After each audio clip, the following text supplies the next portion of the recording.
The cities of Duluth, Minneapolis, and St. Paul have implemented earned sick and safe time, providing employees paid time off to care for themselves or family members for illness, injury, domestic violence, sexual assault, or stalking. The Senate Labor Committee took public testimony on a bill that would make it a statewide policy. Ir a presentar mi trabajo con fiebre, temblorosa de mis pies, porque ustedes pueden decir, ¿y para qué ibas a trabajar? And so there have been many times that I have presented to work, not only with a high fever, but to the point where my legs could barely support me. And people would ask me, well, why are you working? And there wasn't really a choice without essential sick and safe time. Low-wage workers, workers of color, and workers in the service industry are especially likely to lack paid sick time. In fact, more than 1 in 4 private sector workers and 7 in 10 of the lowest wage workers do not have paid sick days.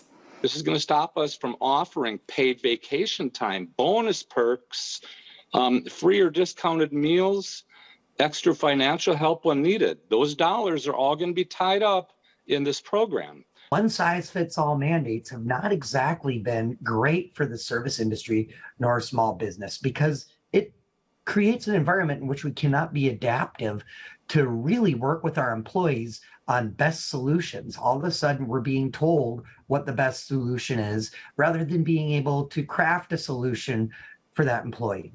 Having a job that was legally obligated to support me after someone else had caused me harm would have been a huge relief, aided in my healing, and increased my options. After all, it's hard to make quote-unquote good choices when all your options are less favorable, even more so for those who are facing marginalization and discrimination in addition to experiencing intimate partner violence. Senator Sandy Pappas is the Senate author of the bill that would establish a statewide earned sick and safe time program. She joins me now in the studio. Thank you for being here. Of course.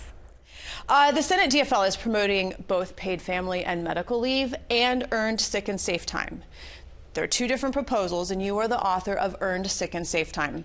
What is it, and how is it different from paid family and medical leave? Well, simply, Earned Sick and Safe Time is for a short illness. If you have a cold, if you have the flu, very short term, if you need to take your kid to the doctor, a couple days, maybe only 1 day, it may only be half a day. Paid family and medical leave is if you have a long-term situation. Leave after the birth of a baby or after surgery or a medical issue for a family member. So short-term, long-term. Okay. You've been a proponent of this policy for some time, and you told the committee that 36% of Minnesota workers, so more than a third, do not have access to paid time off. Why should everyone have access to at least some paid time off? Well, this is very much a floor. It's 6 days a year. And most businesses would offer 10 days or 2 weeks or even more of paid time off. So the reason why this is so important that all workers have this, however, is we've seen how contagious diseases can spread and under COVID. And so if you have a disease, an illness, especially if it's contagious, you need to stay home.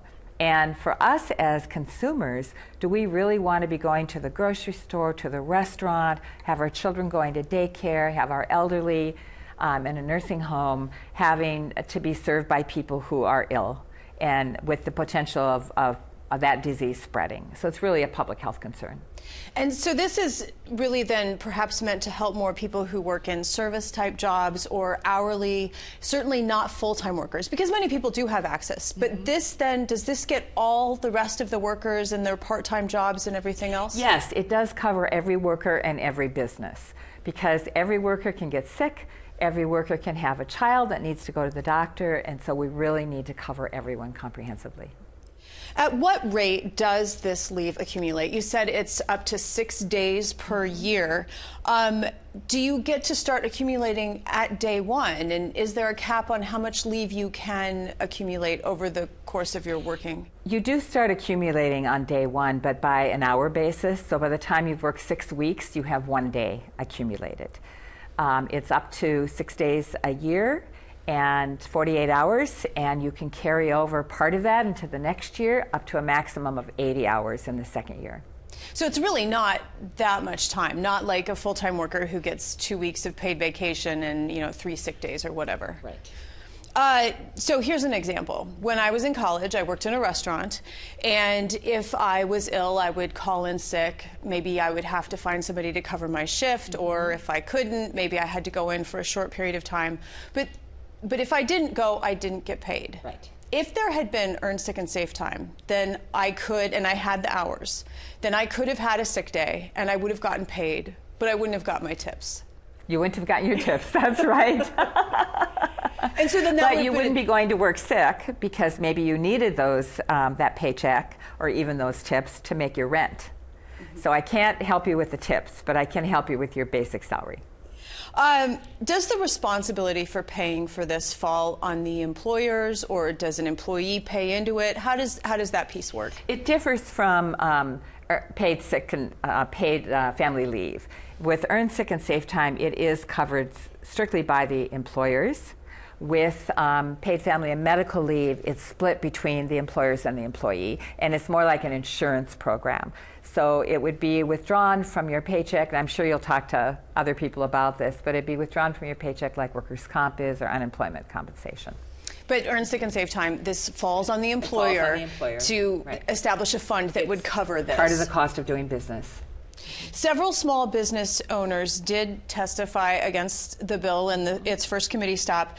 They were concerned that it's a one-size-fits-all for the whole state, and it prevents employers from, and they offered examples of things that they personally did to help an employee that wasn't a benefit, but because they're like a family, they wanted to help out. And they feel like this is, they said they feel like this would take away from that. How do you respond to that? Well, I really appreciate employers who are very generous with their workers, but workers shouldn't have to be dependent on having a generous employer, because some employers are not, and would want you to come in even though you're sick because they're just concerned about their bottom line. So I think that when we talk about workers' rights, whether it's minimum wage or safety standards or the rights for women to have time off so that they can nurse or express milk, then I think the state needs to establish those basic standards. Are there any workers who would be exempt? Are there any industries or anyone who's not part of this plan? We're really trying not to exempt everyone. It's my understanding that in the construction area, if they're under prevailing wage, that they already have an agreement on how they're getting paid for sick days. So they would be exempt. The bill, as I understand it, also talks, so we're talking about the illness of an individual or their family, maybe mental health, but there's also a piece for domestic violence or sexual assault or stalking or something else. How much explanation does a worker have to give their employer if it's something personal, if they've been a victim of a crime and they need some time and maybe they don't want anyone to know that? How does that sort of disclosure work? That's really a good question, and I don't think that a worker has to disclose the details. They just have to sign an affidavit if their employer requests it, saying that this is a legal leave. But I'm going to check that to make sure. I appreciate you bringing that up. Is there any concern that workers would take advantage of this and call in sick? Granted, you're not really accruing all that much sick pay, but call in sick to go to an amusement park instead of actually going to work? Well, people always can take advantage of things, for sure. That can happen, but I think the vast majority of workers are going to need those 6 paid sick days for sickness. And that if they decide to just take a day off, then they may not have it later on when they really need it. Well, Senator Sandy Pappas, it'll be interesting to see this bill move through all of its committees. I want to thank you for your time today. Thank you.